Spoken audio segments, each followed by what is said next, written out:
꼭 필요한 물. 모르고 마시면 큰일. 물 마시기의 진실.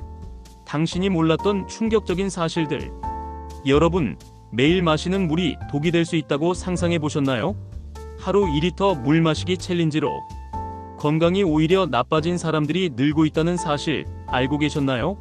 오늘은 여러분이 꼭 알아야 할 물 마시기의 진실과 전문가들이 입증한 가장 효과적인 물 마시는 방법을 소개하겠습니다. 안녕하세요, 여러분. 오늘은 우리가 당연하게 생각했던 물 마시기에 대한 모든 것을 파헤쳐 보려고 합니다. 많은 사람들이 하루 2리터는 꼭 마셔야 한다고 알고 계시죠? 하지만 이 생각이 얼마나 위험할 수 있는지 아시나요? 과다한 물 섭취는 심각한 건강 문제를 일으킬 수 있습니다.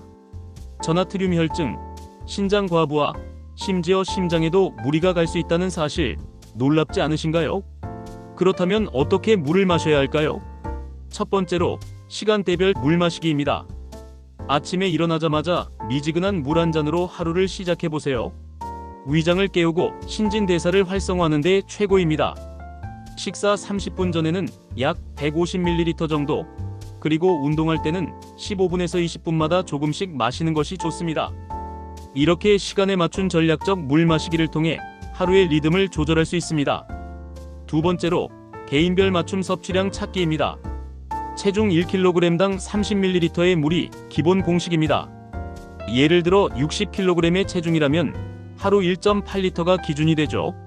그러나 이 공식에만 의존해서는 안 됩니다.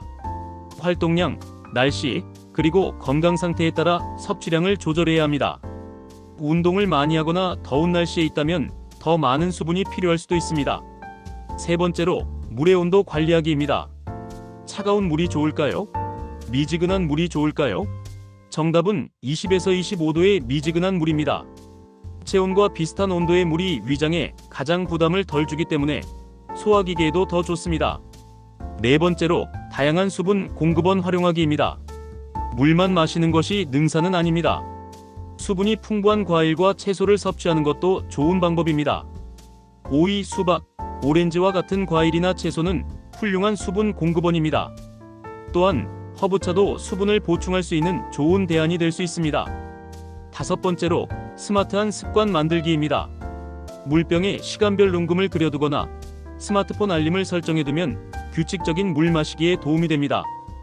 그리고 가장 중요한 건 무엇일까요? 바로 소변 색깔 체크입니다. 맑은 노란색이 가장 이상적이니 이를 기준으로 수분 섭취 상태를 체크해보세요. 마지막으로 주의사항입니다. 특히 다음과 같은 분들은 더욱 주의하셔야 합니다. 신장 질환이 있으신 분, 심장 질환이 있으신 분, 고혈압 약을 드시는 분, 그리고 임산부나 수유 중이신 분들입니다. 이런 경우에는 반드시 전문의와 상담 후 적정량을 정하셔야 합니다. 자, 지금까지 물 마시기의 진실과 효과적인 방법에 대해 알아보았습니다. 획일적인 2리터 기준에 얽매이지 마시고 본인의 상황에 맞는 적정량을 찾아보세요. 영상이 도움이 되셨다면 좋아요와 구독 부탁드립니다. 여러분의 건강한 삶을 응원하며 다음 영상에서는 만성피로 극복하는 5가지 비법에 대해 더욱 유익한 정보를 가지고 돌아오겠습니다. 그럼 다음 영상에서 만나요.